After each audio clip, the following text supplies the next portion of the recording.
مسیح خداوند کے جلالی اور قدوس نام میں آپ کو سلام عرض کرتا ہوں۔ آج کل کا ہمارا جو موضوع ہے وہ علم الآخرت کے بارے میں ہے، آخرت کی حقیقت کے بارے میں ہے، مسیح کی آمد ثانی کے بارے میں ہے، بروز محشر کے بارے میں ہے۔ تو اس کے لیے ہمیں یہ یاد رکھنا چاہیے کہ تمام مذاہب جو ہے آخرت کے بارے میں اپنے اپنے نظریات رکھتے ہیں، اپنے اپنے دین کے مطابق، اپنے اپنے خیال کے مطابق، مگر جو فیصلہ کن بات ہے وہ بائبل مقدس ہمیں بیان کرتی ہے اور بڑی وضاحت کے ساتھ باحوالہ۔ اور ہم اس موضوع کے اوپر بات کرتے ہوئے کوئی بھی اور کسی کی کتاب، کوئی تفسیر یا کوئی خیال یا کوئی فلسفہ ہم اس میں شامل نہیں کرتے ہیں، صرف بائبل مقدس کے حوالہ جات کے اوپر ہی ہم بات کریں گے۔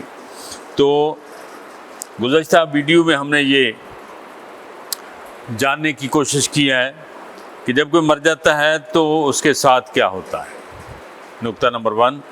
دوسرا نقطہ ہے کہ ہمارے ساتھ کون سا وعدہ خدا نے کیا ہے، مسیح ایمان کے اندر خدا کے وعدے کون کون سے ہیں۔ تیسری بات ہے یسوع کب جلال کے ساتھ واپس آئے گا، تو اس کے بارے میں معلوم نہیں ہے کب آئے گا، مگر آئے گا ضرور۔ اور اگلی بات یہ ہے کہ بائبل مقدس ہمیں یسوع مسیح کی آمد کے بارے میں کیا صورتحال بیان کرتی ہے، اور پھر یہ کہ کیا یسوع کی آمد ثانی کے وقت کا درست تعین کیا جا سکتا ہے، پھر ہے یسوع کب جلال کے ساتھ واپس آئے گا۔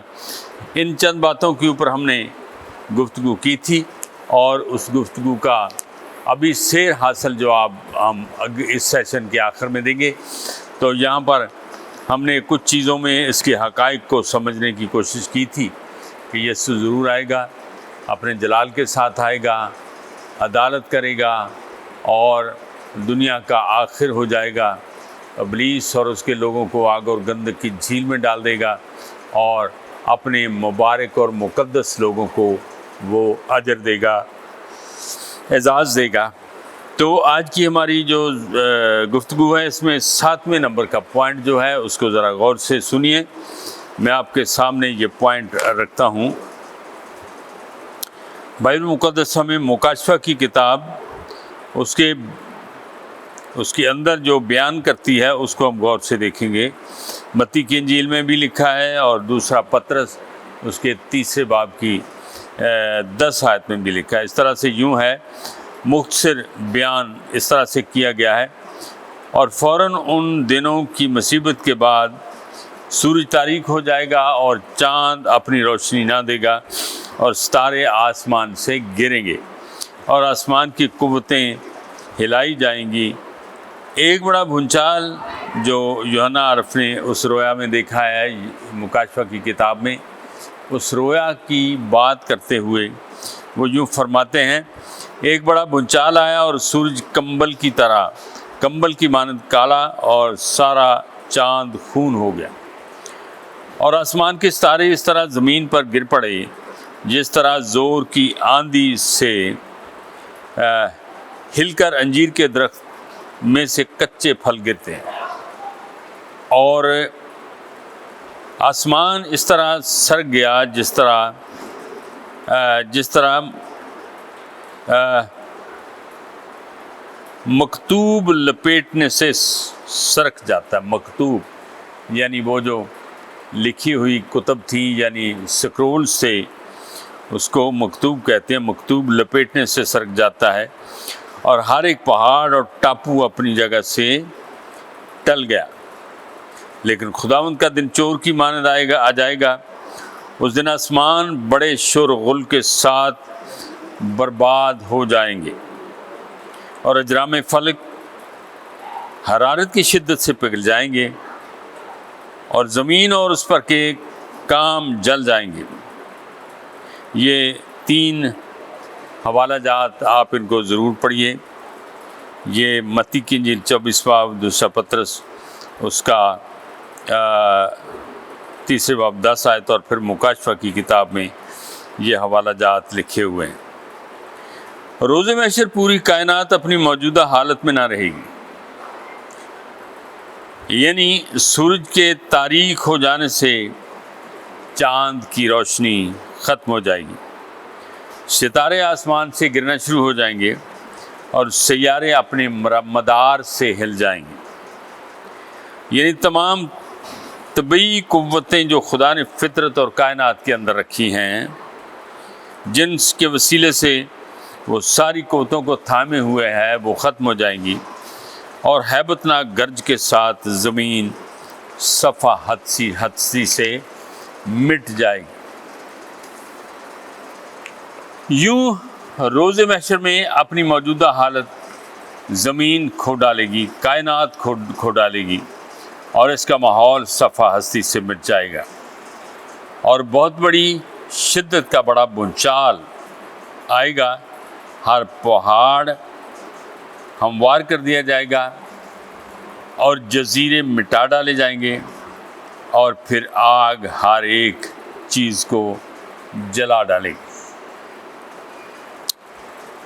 لوکا 21 باب کی 25-26 آیت میں یوں لکھا ہے، اور سورج اور چاند ستاروں میں نشان ظاہر ہوں گے، اور زمین پر قوموں کو تکلیف ہوگی، کیونکہ وہ سمندر اور اس کی لہروں کے شور سے گھبرا جائیں گے اور ڈر کے مارے، اور زمین پر آنے والی بلاؤں کی راہ دیکھتے دیکھتے لوگوں کی جان میں جان نہ رہے گی، اس لیے کہ آسمان کی قوتیں ہلائی جائیں گی۔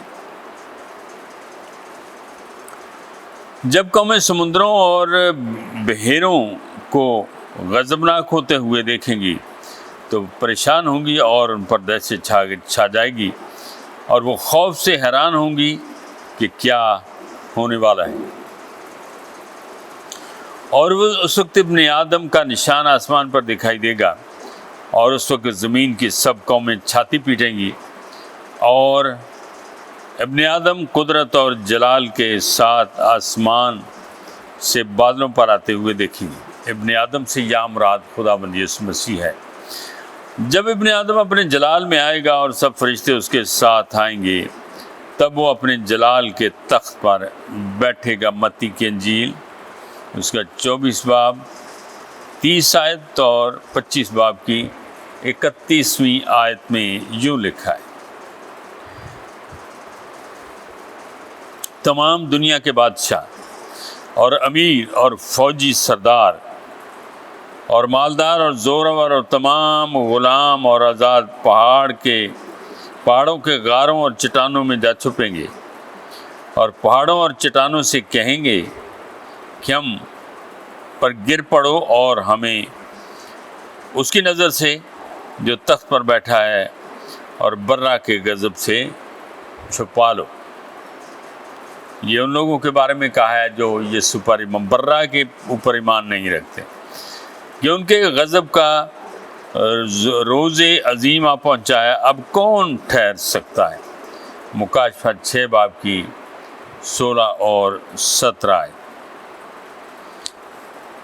اور جب دنیا کے لوگ یسوع کو اپنے جلال کے ساتھ آتا دیکھیں گے تو اس کی عدالت سے خوف زدہ ہو کر چھپنے کی کوشش کریں گے اور اس قہر سے بچنے کے لیے ہلاکت مانگیں گے، موت مانگیں گے۔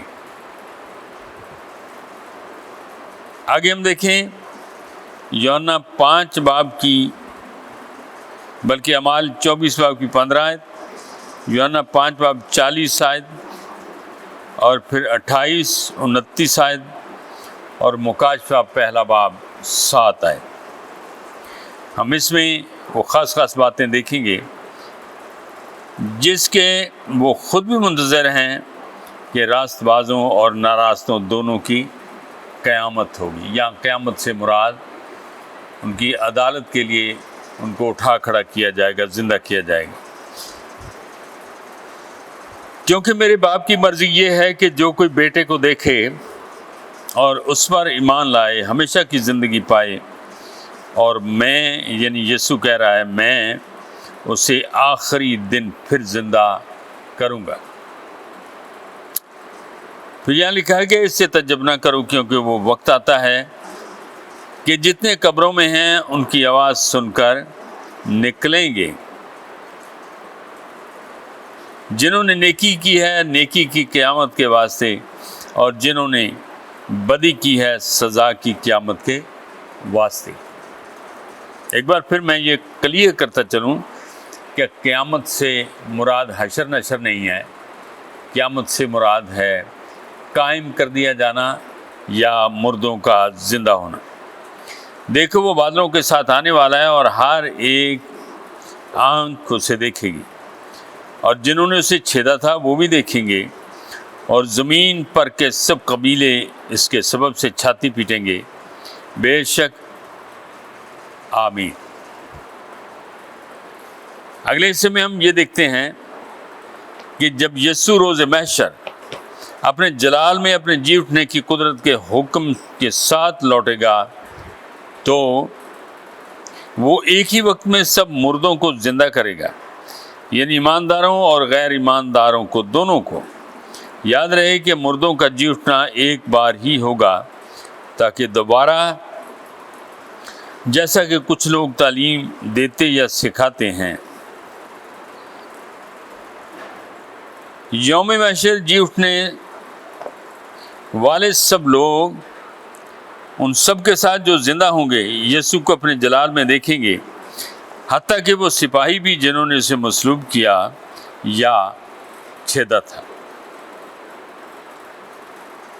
اور غیر ایمانداروں اور جنہوں نے بدی کی ہوگی، بڑی رونے اور نوحہ کرنے کی آواز ہوگی، کیونکہ ان کی عدالت کا وقت آ پہنچا ہے۔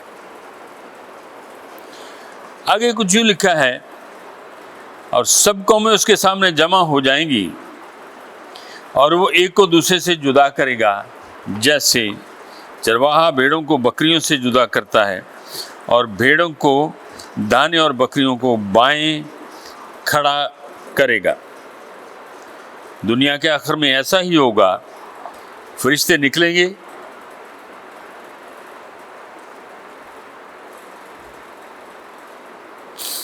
دنیا کے آخر میں ایسا ہی ہوگا، فرشتے نکلیں گے اور شریروں کو راست بازوں سے جدا کریں گے، اور ان کو آگ کی بھٹی میں ڈال دیں گے، وہاں رونا اور دانت پیسنا ہوگا۔ اور وہ نرسنگے کی بڑی آواز کے ساتھ اپنے فرشتوں کو بھیجے گا، اور وہ اس کے برگزیدوں کو چاروں طرف سے آسمان کے اس کنارے سے دوسرے کنارے تک جمع کریں گے، کیونکہ خداوند خود آسمان سے للکار اور مقرر فرشتہ کی آواز اور خدا کے نرسنگے کے ساتھ اتر آئے گا، اور پہلے تو وہ جو مسیح میں جی اٹھیں گے، پھر ہم جو زندہ باقی ہوں گے ان کے ساتھ بادلوں پر اٹھائے جائیں گے، تاکہ ہوا میں خداوند کا استقبال کریں، اور اس طرح ہمیشہ خداوند کے ساتھ رہیں گے۔ پہلی بات ہے، پھر ہر عمر کے تمام لوگ یسوع کے سامنے آخری عدالت میں کھڑے ہوں گے۔ دوسرا، فرشتے بدکاروں غیر ایمانداروں کو راست باز ایمانداروں سے جدا کر کے دوزخ میں ڈال دیں گے، اور جہاں وہ ہمیشہ کے لیے عذاب میں رہیں گے۔ تیسری بات ہے، فرشتے سب چنے گئے ایمانداروں کو اکٹھا کریں گے، چاہے وہ ایماندار پہلے سے زندہ ہوں گے یا زندہ کیے جائیں گے، اور ان کو فردوس میں لے جائیں گے، یعنی وہ سب آسمان پر اٹھائے جائیں گے، جہاں وہ خداوند یسوع مسیح کے ساتھ ہمیشہ کے لیے رہیں گے۔ چنانچہ یہ لکھا ہے کہ خدا فرماتا ہے، مجھے اپنی حیات کی قسم، ہر ایک گھٹنا میرے آگے جھکے گا اور ہر ایک زبان خداوند کا اقرار کرے گی۔ پھر میں نے آسمان اور زمین کے نیچے کے سمندر کی سب مخلوقات کو دیکھا، یعنی سب چیزوں کو جو ان میں ہیں، یہ کہتے سنا کہ جو تخت پر بیٹھا ہے اس کی اور برہ کی حمد اور عزت اور تمجید اور سلطنت ابدالآباد رہے۔ کیا خوبصورت بات ہے. یہ برا کی حمد ہوتی ہے، عزت ہوتی ہے، تمجید ہوتی ہے، اور اس کی سلطنت ابدالآباد ہے. اس واسطے خدا نے بھی اسے بہت سر بلند کیا اور اسے وہ نام بخشا جو سب ناموں سے اعلیٰ ہے، تاکہ یسوع کے نام پر ہر ایک گھٹنا جھکے، خواہ آسمانیوں کا ہو، خواہ زمینیوں کا، خواہ ان کا جو زمین کے نیچے ہیں، اور خدا باپ اور خدا بیٹے کے جلال کے لیے ہر ایک زبان اقرار کرے کہ یسوع مسیح خداوند ہے. روز عدالت سب لوگ خدا اور اس کے بیٹے یسوع مسیح کی تمجید اور شکر گزاری کریں گے جنہوں نے زمینی زندگی میں اس کا انکار کیا. وہ بھی اقرار کریں گے کہ یسوع ہی خداوند ہے اور اس کی تمجید کریں گے. لیکن وہ ایماندار جو اس کے وسیلے سے نجات پا چکے ہوں گے، وہ شادمانی اور شکر گزاری کے ساتھ اس کی نہ ختم ہونے والی حمد و تعریف اور شکر گزاری کا حصہ بن جائیں گے. حقیقت یہ ہے، یسوع نے جب آخرت کے لیے آئے گا تو نمبر 1 پہلی بات، یہ دنیا اور کائنات میں موجود تمام چیزیں تباہ و برباد ہو جائیں گی. اور ایک خدا کے خادم نے کہا جو تخلیق کیا گیا ہے وہ سب فنا ہو جائے گا، جو تخلیق نہیں کیا گیا وہ ہمیشہ رہے گا.